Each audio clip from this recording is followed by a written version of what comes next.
Now say that. Yeah. What?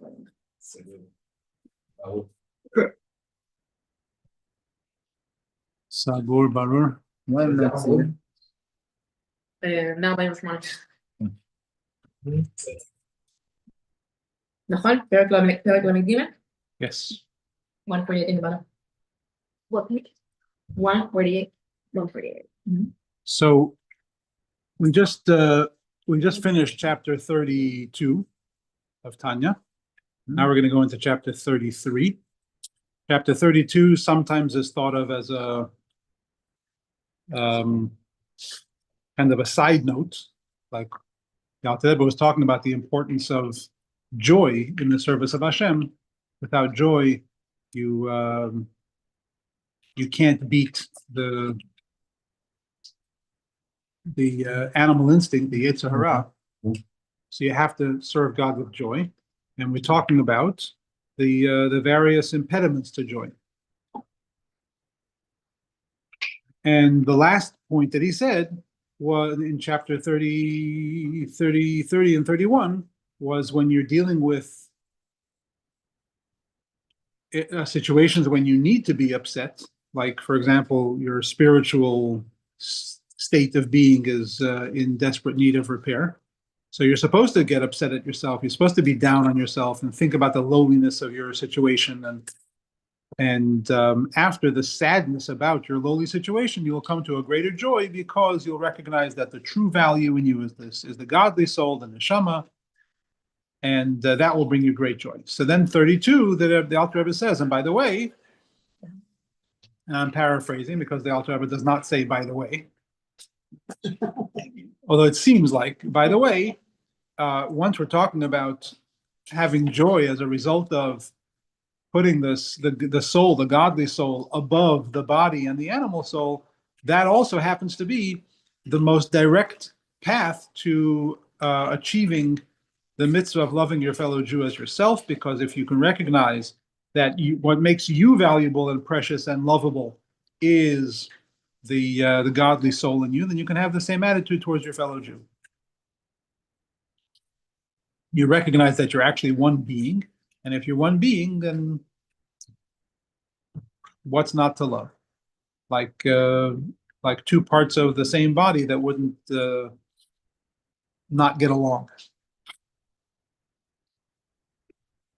So the truth is that the Alter Rebbe wasn't only, chapter 32 is not only a parenthetical, by the way, about Avas Yisrael, about loving your fellow Jew. It's actually a part of the explanation about the importance of loving Hashem. That's what's important to understand. But keep that in mind. The importance of joy. The importance of joy in the service of Hashem is that not only does it help you in serving Hashem and not falling for the Yetzer Hara, it also helps you fulfill the greatest mitzvah of all, which is loving your fellow Jew, which is actually a pathway to loving God, etc. Now, in chapter 33, he gives us another method for gaining joy in life through spiritual contemplation.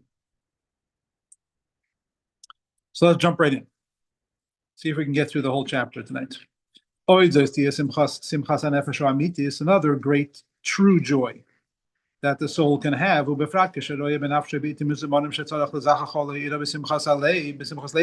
especially at certain times when you feel like your soul needs to be cleansed and needs to be illuminated with the joy of the heart. Azai then, so you should think deeply and try to picture in your mind the concept of the true oneness of God. Ehu, how he is, memale kol almin, el yoinim etachtoinim, he fills all worlds, the higher worlds, the lower worlds. And even this physical world in which we reside, he fills this world also. And all of that, the upper worlds, the lower worlds, everything in them, relative to Hashem is nothing, as we mentioned before, previously in Tanya. who, and he is alone. He's the only one. In the higher realms, the lower realms, literally, just like he was all by himself before he created the world. So the first thing is to recognize, to understand, to come to truly grasp, and to be able to really understand the idea that the fact that God created the world didn't change the fact that he is one. So he was alone, the only being, the only anything, and then he chose to create the world. So you think, okay, now that he created the world, now he's not alone anymore. Now he's not the only thing anymore. But that's not true. Everything exists within him. So he's still one. Continuing along this thought process, he says, "V'gam b'makam hazeh shenivra b'oy olam hazeh," even in this place in which God created, the space in which God created this world, Hashemayim v'oretz v'kol tziva'am, the heavens and the earth and all of their hosts, v'gam ato kein hu, I'm sorry, hoyo hu levado memale hamakim hazeh. Even that space, he fills it all by himself. It's just him. V'gam ato, that was before he created the world, and now, kein hu levade b'lishum shinu klal, nothing changed for him. Because everything is like nothing before God. Kibitul oisius, I'm sorry. Let me explain what he's saying. Before we get into he gives two major analogies to understand this.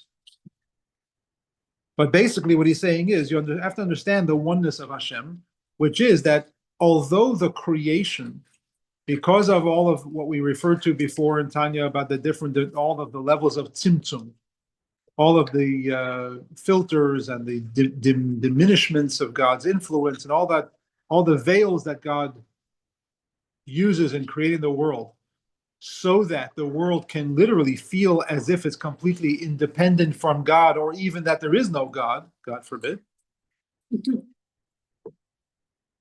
That's only because of our experience. That's how we experience ourselves. But that's not, the Creator doesn't have that issue. In Hashem, he is still the only anything.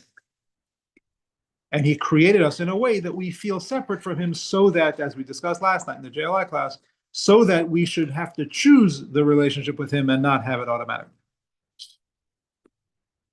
Here's an example, or an analogy.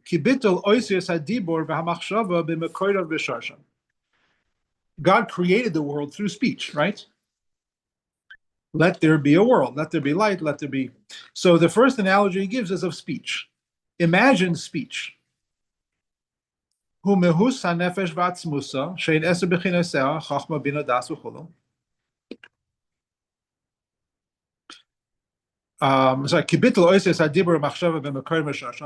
the words and the letters of the words that you speak,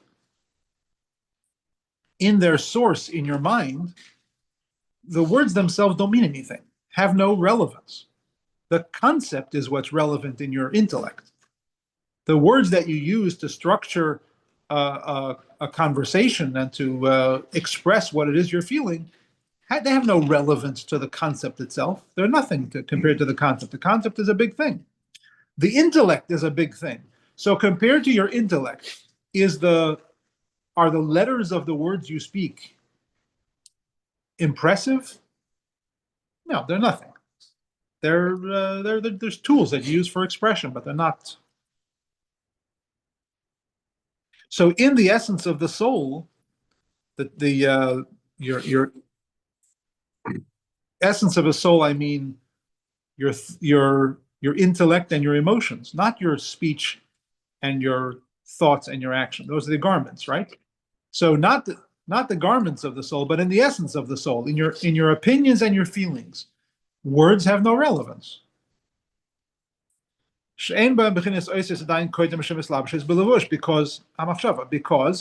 the ideas or the feelings that you have don't have letters before they're enclosed in the garment of speech. In simple words, I have an idea. An idea. In what language is my idea? The language I'm thinking of. That's thought, not the idea. If I think the thought, I'm thinking in a language. But in what language is the idea? Serial language, English. No. Yeah, an idea doesn't have a language. Well, the idea itself, no. If I'm trying to Right. explain the idea, Exactly. That's expression, right? That's when you want to reveal your idea to somebody else, you need to give it structure and give even it if I words. want to explain it to myself. Right. So that's revealing it from the essence of your soul into the external consciousness. But there's sensations of an idea too. Yeah. Or a more maybe a more tangible example is, in what language do you feel? Yeah, That's that's all the better. feeling. That's better. Usually German. Like you said, depends on the feeling. So, I love in English, but the next guy loves in Spanish. The next guy loves in Hebrew. No, love doesn't have, although there are plenty of books on love languages, love doesn't actually have a language. Feelings don't have language. Language begins once the feeling or the idea comes out of the essence of the soul and into the revealed functions of the soul, like thought, for example. But in its core, an idea and a feeling don't have language and therefore don't have letters and words and structure. As you want, if you want to go back to chapters 20 and 21, you can read about it at length there. So just how, in the same way that you have an idea, and then when you start to process the idea in your thought, it takes on structure and it takes on language and it takes on words and letters. But those words and letters are completely unimpressive and irrelevant to the thought itself, or certainly to the intellect that has the thought. I'm sorry, the idea. The same is true with creation compared to God. So when you speak words in order to share an idea, the words that you're speaking are completely irrelevant in the intellect. That's just for sharing it with somebody else. Same thing with God and his creation. God spoke a world into creation. The world doesn't become impressive because it exists now, any more than my intellect is amazed that there are words expressing what it thinks. It's ka'ayin ve'efes mamash. It doesn't matter. Well, sometimes the words are amazing. But it's not your intellect that's impressed with them. Yeah. Another analogy, he says. It's like, how do I know? I think I see what I say. But that's Ian Forster. Yeah. Let's skip that. And also elsewhere there is an analogy, a physical analogy, a physical parable or analogy given for this, which is the analogy of the insignificance of the rays of the sun in the sun itself, in their source. Who guf kader hashemesh shebarakia, in the actual body, the ball of the sun in the sky. Shagam sham meir mispashet vada ziv. Certainly there are rays and there is light of the sun inside the sun itself.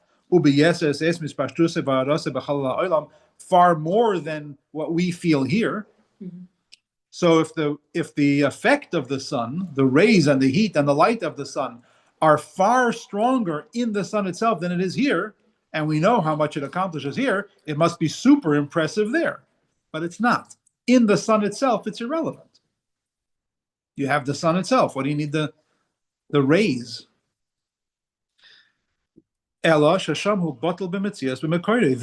it's completely voided out and irrelevant and bottle in its source, as if it didn't exist at all. Now, that's greater than just because the sun is so much stronger, then that's why it's irrelevant. Like you would say about a candle in the daylight. You light a candle in daylight, it's not going to do anything because daylight is so much stronger than the candle. This is even more than that. This is saying, in its source, where it originated, it's not even a thing. Yeah, it's there, but it's not a thing. It's not even a thing. So the same is true with creation. V'kacha mamash derech mashal. The same is true by way of analogy. Hu bitul ha'olam u'maloi b'metziusoi legabe makoidoi. It's the irrelevance, the absolute nothingness of the world and all that is in it relative to its creator. Shehu oid ein sof baruch hu, v'kamesh kasav sham barichos. Its source, of course, is the infinite God, as it is explained there. Now, v'hine, kishayamik b'zeh harbe, when you will think about this, contemplate on this idea a lot, Yismach liboy v'sogel nafsha, your heart will rejoice and your soul will be gladdened. Af gilas v'ranin b'chol leiv v'nefesh ha'ma'oid, true great joy, rejoicing in all of your heart and your soul and your might. Like in the Shema we say b'chol levavcha, b'chol nafshcha, b'chol me'odecha. The same little construct there. Be'emunah zu kirabohi. You'll have your soul will rejoice in this belief, in this faith, because it is great. Kihi kirvas elikim mamash, because that is the most literal example or the most literal case of closeness with Hashem, which he will explain. Why does he refer to it? He just explained it relatively logically with two analogies to demonstrate it. And then he says, this faith is great. The faith in this concept is great. Why is that faith? He just explained it.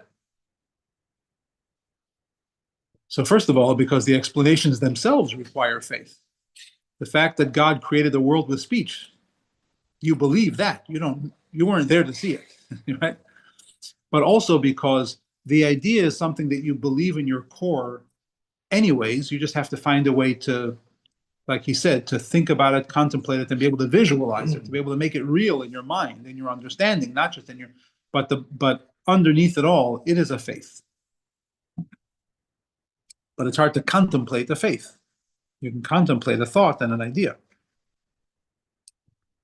So he says, with this faith or this idea, v'zeh kol ha'adam, the rejoicing will be because v'zeh kol ha'adam v'tachlis briyoseh. By the way, take a brief moment to mention that the Rebbe, among the many campaigns that the Rebbe had throughout his time as Rebbe, one of the many was that he encouraged all children to learn 12 Torah verses and quotes by heart, to know them and have them.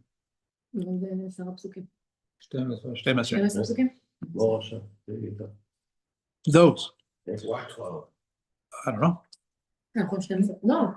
12, כפרה, אני הייתי עושה כל שבת מסיבות שבת. מדבר על פסוקים, תורה, ציבה, לא ציבה.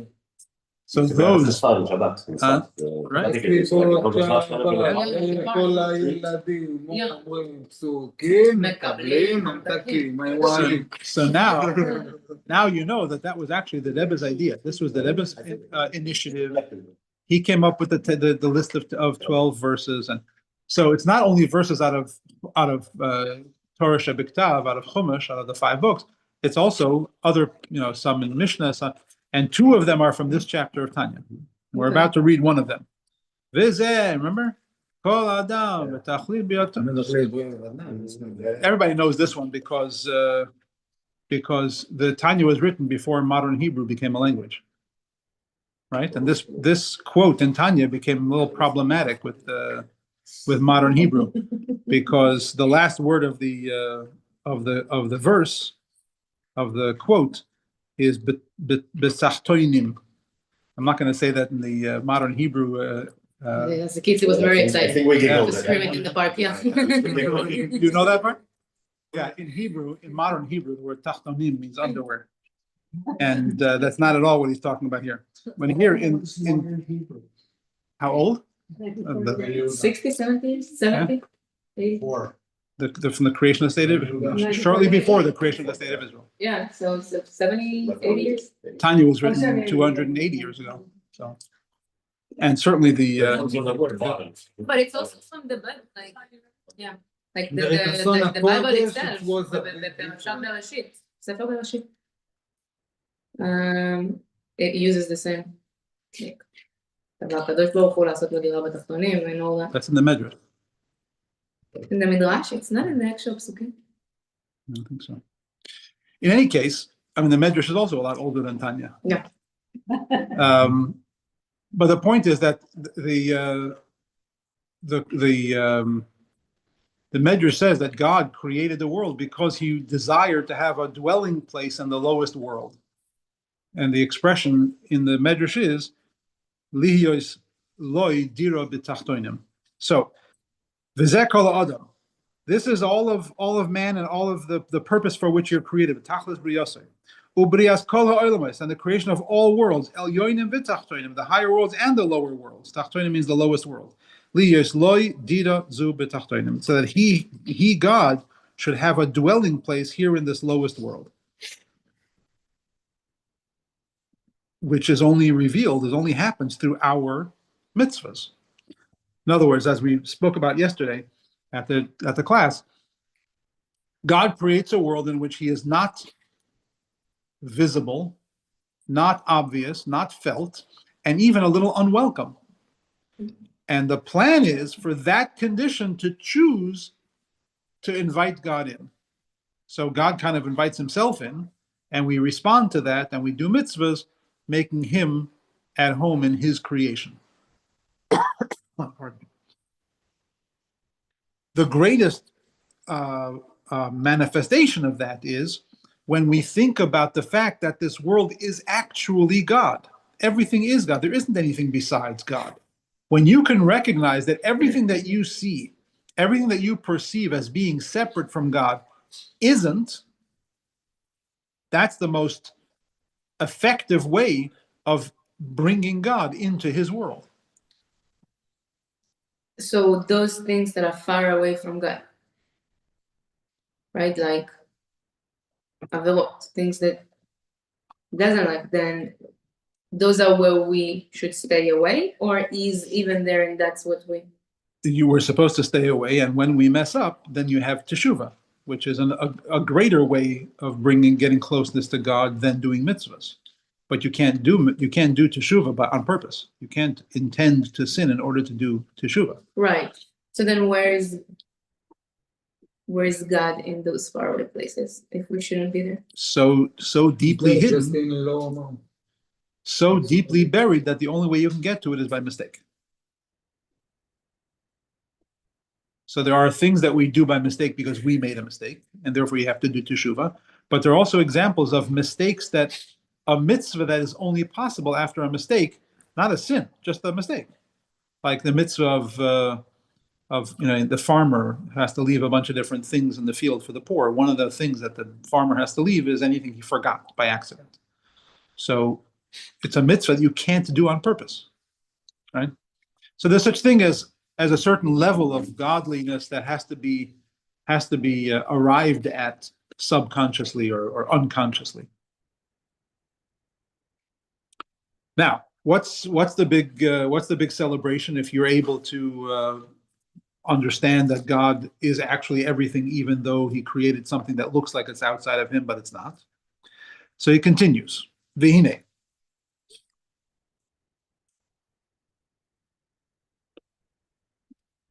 Kama gedoyla simchas hedyet v'shval la'anoshim b'hiskarvusay lemelach basar adam.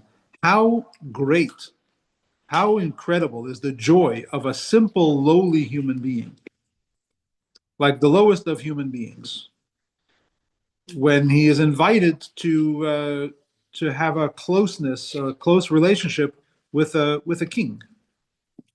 Hamis who is invited to stay with him, v'dar ito, or live with him, imoy bebeisai, in his own home. Like, if you get invited to the king's palace, that's very cool. What if the king says, I'd love to come live with you? That's even cooler. You want to live in my house? So you're inviting God into your very earthy, worldly, human life. That's... So if that's true of a human king, infinitely more so would be if you have that same opportunity with the King of Kings, the creator of heaven and earth. And as it is written in Jeremiah, Who is it that even has who is drawn to come near to me, says God. And now you're saying, not only am I drawn to, I'm actually going to. That's pretty awesome. And that's why the sages enacted the tradition of saying in the praises of God every single morning, we say, Loimar, to say, Ashreinu, how fortunate are we. Matoiv chalkenu, how wonderful is our portion. Uma yofa yushasenu, and how beautiful is our inheritance. Meaning, Kloimar, Kemoy she'adam sas v'sameach bi, Rosh Hashanah faloi hoin atik. Shaloy al boy, just like a person is incredibly joyful and celebrates greatly when a great treasure is comes into your possession without any effort, like an inheritance. It takes no effort, and all of a sudden you have this great wealth. Kain v'yoser mikain, in the same way, but far more le'en ketz, infinitely great, infinitely more so. Yesh lanu l'smayach al Yerushaseinu shehinchilunu avoseinu. We should rejoice in the inheritance that our forefathers, our ancestors bequeathed us. Who yichud Hashem ha'amiti. That is the understanding and the fact in our DNA of our understanding of the absolute oneness of Hashem.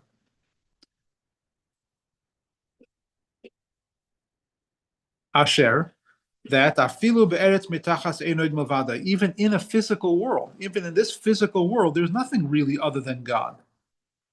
V'zuhi dirasi b'tachtoinim, and that is the meaning of making a dwelling place for Him in the lowest world.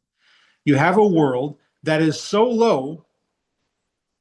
Remember earlier, way at the beginning of Tanya, we talked about this. The lowest world means that there is so little divine revelation in this world that any less revelation, you wouldn't even have a world. You have to have at least enough revelation to have creation, but not enough revelation to have the creation recognize where it came from. Somebody said, that's why God created teenagers. To give us the understanding of the idea that you can come from somewhere and deny its existence. Now we know. You ever wondering about this, the nature of the human being or the physical world, to be able to deny its creator completely? Ask a teenager. But they go through this. We keep it. Yeah. Well, the world keeps it until Mashiach. That's what we're trying to do. We're trying to get out of our teenage So years. you only join teenagers. Right. Spiritual. You still have time. So the idea is No, I like this. the joy that we have when we recognize that we can make God comfortable in a world in which He is naturally or otherwise not welcome at all, despite the fact that He created it. If we can bring that creation back into alignment with God, that's an extraordinary joy.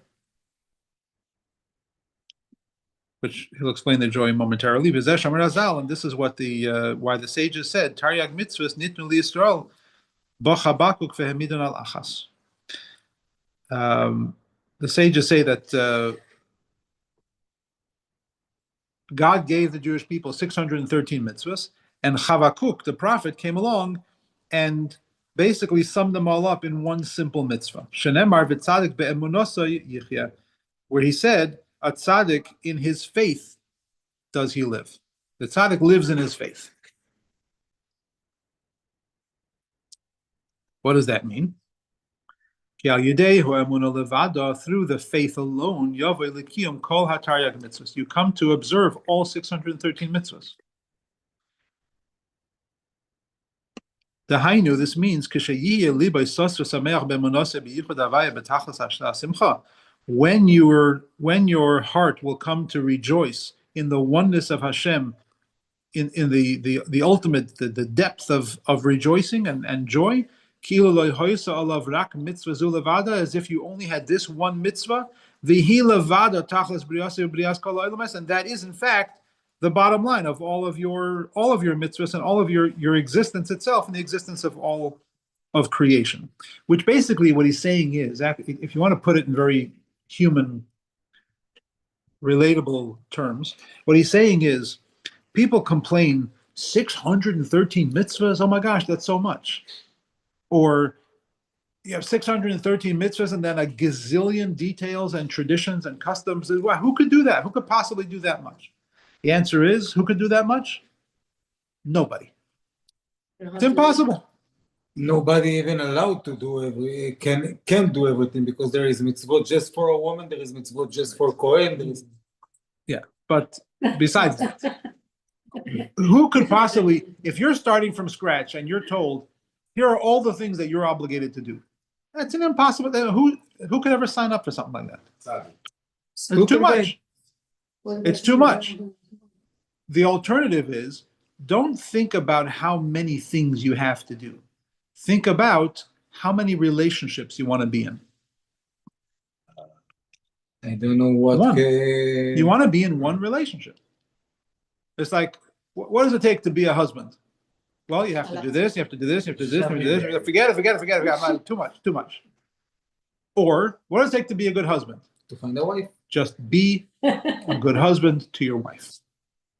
Okay, I can do that. As long as you don't list a bunch of details, because if it's a bunch of projects, that's too many projects. If it's one relationship, we can do that.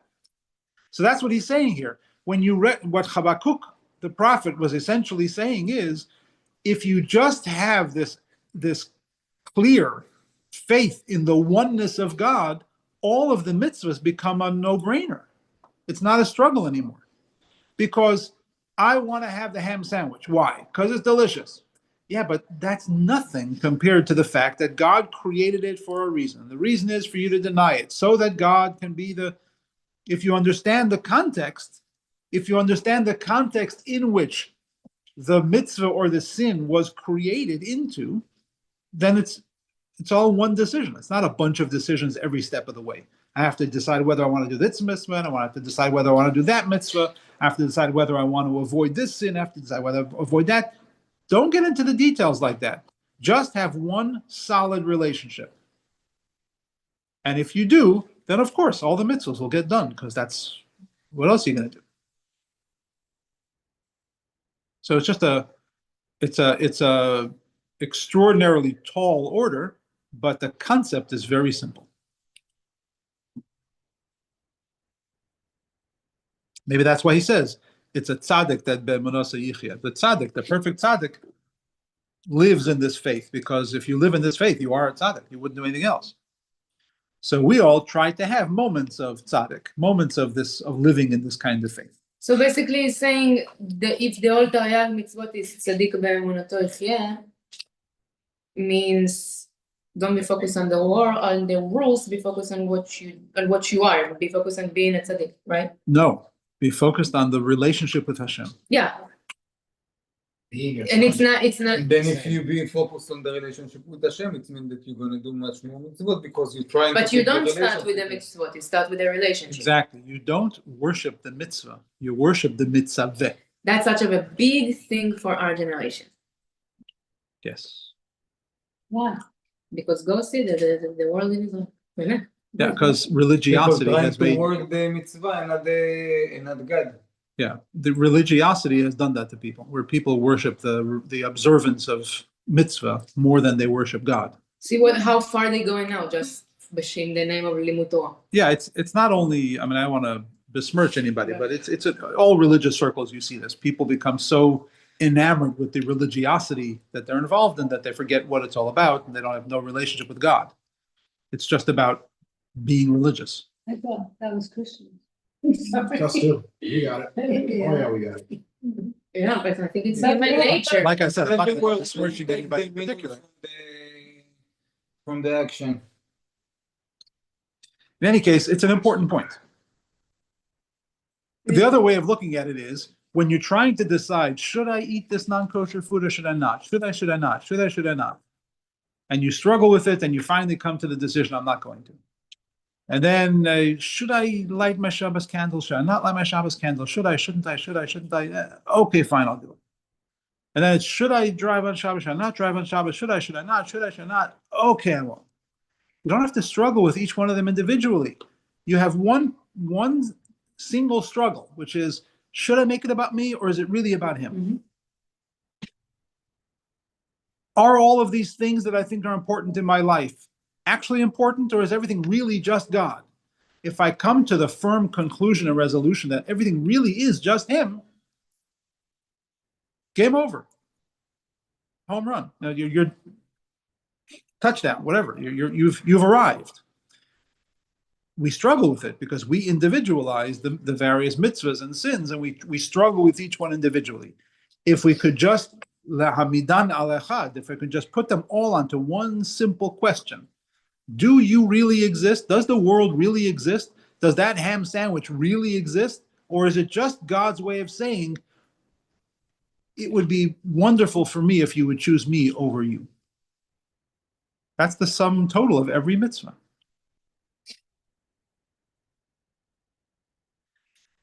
So he says, "Hare bekoyach v'chayos nafshe b'simcha rabazu," with the energy of this joy, tis'ale nafshe l'mayla al kol hamoinim kiyum kol hataryag mitzvah shebayis mibayis v'chutz. With this joy, your soul will rise above any possible impediment to performing any one of the 613 mitzvahs, whether internal or external. If you get this one detail down pat, your soul will be so full of joy, rejoicing over Hashem, that nothing, neither your own animal instinct or any impediment from outside of yourself, could possibly dissuade you from doing God's will. This is our struggle. That's why I said, that's why the Alter Rebbe said, this is the bottom line of why you're here. You're here to choose God over yourself. That's the bottom line. Now, why would anybody do that? Answer is, think about a marriage. That's what a marriage is. You choose somebody over yourself. If you get married because you think you're fascinating, your marriage isn't going to last very long. If you get married because you're done being fascinated with yourself, you want to be fascinated with somebody else, now you have a good relationship. That's what the mitzvahs are. The mitzvahs are you done being fascinated with yourself and can you serve him, or does it have to still be about you? And that's why it says with his Yechaya, it's actually, I think, is the pronunciation. That's why it says with his faith, the tzaddik, with his faith, he comes alive, Yechaya. Yechaya davka means specifically come alive. Like, for example, the resurrection of the dead. So too will his soul come roaring back to life with this joy.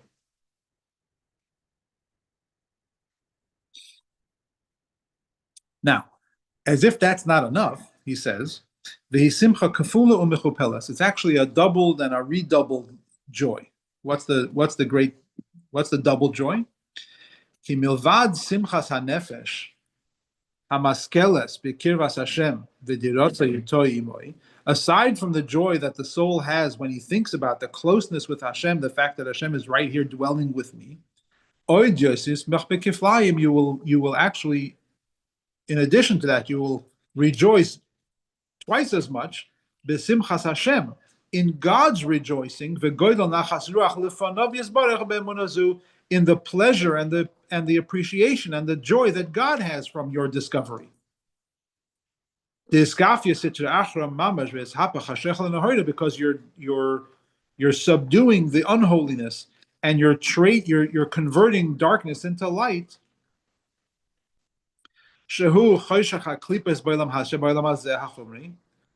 The darkness we're talking about is the unholiness of this physical material world, which block out and cover up God's light. I'm sorry, the unholiness blocks out the light of God all the way till the time when Mashiach will come. Like it says in Torah that in Eov and Job, he says, God put a time limit on the darkness. Darkness means exile. So there is an end point for the darkness. So if you can overcome the darkness, just like we said in the previous chapters, we said about giving the soul, we're back in chapter 31, just like you can give the soul furlough, out of its exile, you can do the same for God by bringing him into your awareness in this physical world. And if you do, you'll be thrilled with the fact that you have this closeness with God. And then you'll be double thrilled when you realize that God is rejoicing over what you've just accomplished. So now you're double happy because you're thrilled for the opportunity to have closeness with God, and you're thrilled for the opportunity to bring God joy through your closeness. So you're looking for a reason to be happy? There's your reason. You have the opportunity to be close with God and to give God joy in the fact that you found a way to get close with him. What does it mean to bring an end to the darkness? The Hainu Keitza Yomin, the end of the darkness is the end of days, meaning the times of Mashiach. Sheyavir ruach hatuma min haaretz, when the spirit of unholiness will be taken away from the world. V'nigla kvoid havaya, and the light, the honor of God will be revealed. V'ro kol basar yachdav, and all flesh will see together that God is alone in the world, as will be explained later. But the prophet Yeshaya here says it's the physical world that will recognize the oneness of God. V'ro kol basar yachdav means all flesh will witness, not all souls will see.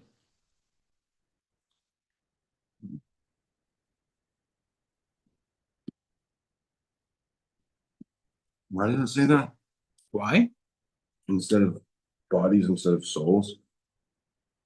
Because that's the accomplishment. The accomplishment is when even the physical world recognizes that God is the only truth. The fact that your soul understands it, yeah, well, it has a memory of being part of that. If your animal soul and the body that it animates can come to the same realization, then you have Mashiach. Now that's true even when you're in the Holy Land. Check this out. And especially when you're outside of the land of Israel. Because the air in the lands of the nations of the world, tameh, the air is unholy, is not necessarily holy. And it's full of unholiness and the other side. Ve'ein simcha lefonav yisbarech, and there's no greater joy for him ka'oira v'simcha b'yisrain oir haba min ha'choshech dafka. You don't think it's a great accomplishment to sell ice to the Eskimos, and God has no greater joy than when you bring light out of the darkness, not out of a place of light. So if you're going to sit in the Holy Land and sit in a yeshiva all day and come to know the oneness of God, that's something, but it's nothing compared to doing the same thing in a place of unholiness. And if you can accomplish that, then recognize that everything around you, everything in the world around you, everything in your reality is actually part of God and his plan, and you're doing so in an unholy place, in a place that is left to its own devices, not a godly thing at all, and yet you can accomplish that, how much more so is the joy? So the joy just took another step up. So you rejoice in the fact that you have the opportunity to get close to God. You rejoice in the fact that you have the opportunity to bring joy to God in your closeness to God. And then you take further joy in the fact that you're doing so in an unholy environment where God's joy will be even greater because so much greater the accomplishment. And this is why it says the last of the 12 Pesukim, the last of the 12 verses that the Rebbe wanted children to memorize, Yismach Yisrael be'osav. The Jewish people, Yisrael, should rejoice in their Maker. Pirush, this means, Shekol mi shehu mizera Yisrael, every single person who is of Jewish descent, Yesh lo lismoyach b'simchas Hashem, should rejoice in God's joy, Asher sos v'sameach b'dirasoi b'tachtoinim. God's joy is that he rejoices in his dwelling in this lowest world. Shehem bechinas asiyah gashmis mamash, which means in the physical world. That's why he says, Yismach Yisrael be'osav. God, the Jewish people should rejoice in their Maker. Remember, there are all the different levels of creation. There's Atzilos, the emanation, and there's revelation, and then there's there's emanation and creation and formation and making, asiya, which means the physical world. He says specifically the language he uses in that verse is specifically the word that relates to the physical world, not some spiritual world. So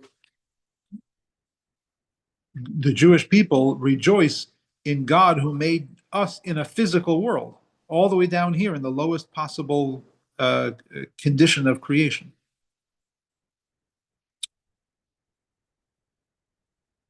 And why then, if you're a Hebrew aficionado, you notice that it says be'oisov, which means your makers, plural. We don't have makers, plural. We only have one maker. If you remember, in the names of God, there's also one name that is plural. Elohim, right? The name Elohim is the name of God that reflects the fact that God created many different things. In other words, God created a world of division, of others. So in that same way, he's using the plural in that verse. Shehu olam hazeh agashmi. That's a direct reference to this physical world. Hamole klipas v'sitracha, which is full of unholiness and klipa, all of the things that consider themselves to be separate from God. Shenikra, this world is called Rishus Harabim, the domain of the public. V'ture depruda, it means the place of separation. Meaning every creation is on its own, fend for itself, has no creator, has no source, popped up like a mushroom in the middle of the night. That's this physical world. And that's the meaning of Rishus Harabim, the So public domain. When we say Be'osav, like in Bereshit, it In says Tehillim. before, right? But in Sefer Bereshit, before they created man, God was Na'aseh. considering Nahon, and he says Na'aseh. So Yeah. technically, he made, but he uses the word of doing it in Right, but he didn't. Then it says, and then God made man. It doesn't say, and then God and all the others made man. It says, Na'aseh Adam b'tzalmenu kidmutenu. Let us, and then Vayaseh Adam. He alone made the person. So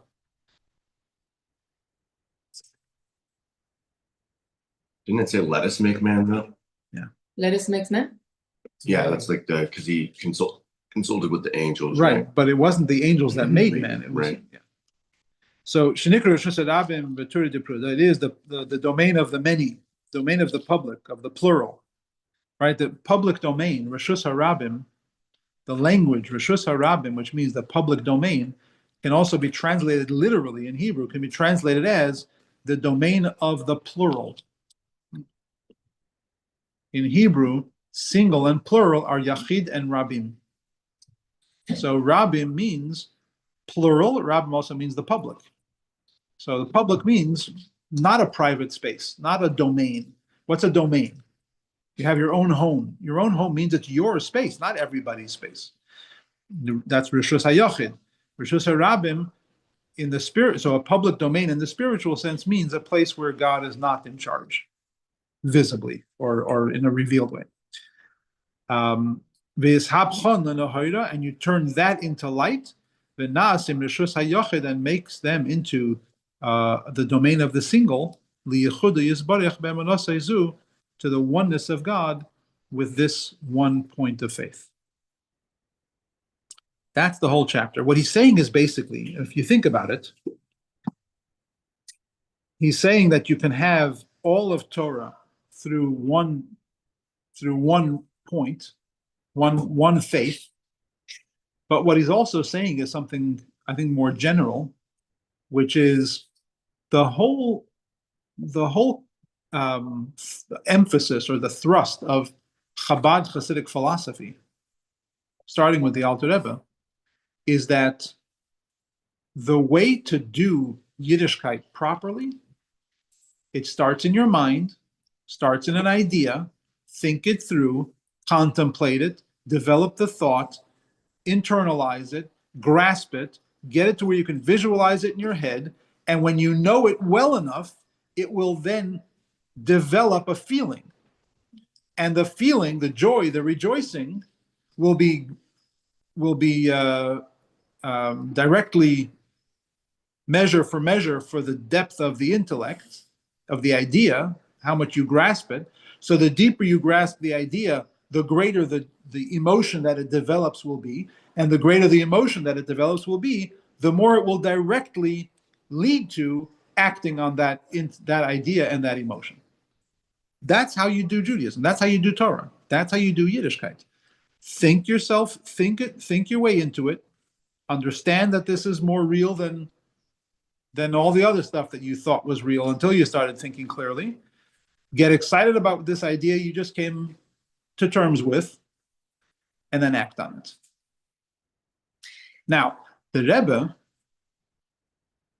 which is the 7th generation in Chabad, the Rebbe said, as we're approaching these last moments of exile and Mashiach is about to come, you have a problem with this method, which is it takes time. And we don't have time. Just do. Yeah, but we're talking about the avodah. We're talking about the work, the service of Hasidut Chabad. Hasidut Chabad isn't saying don't do it for the wrong reason.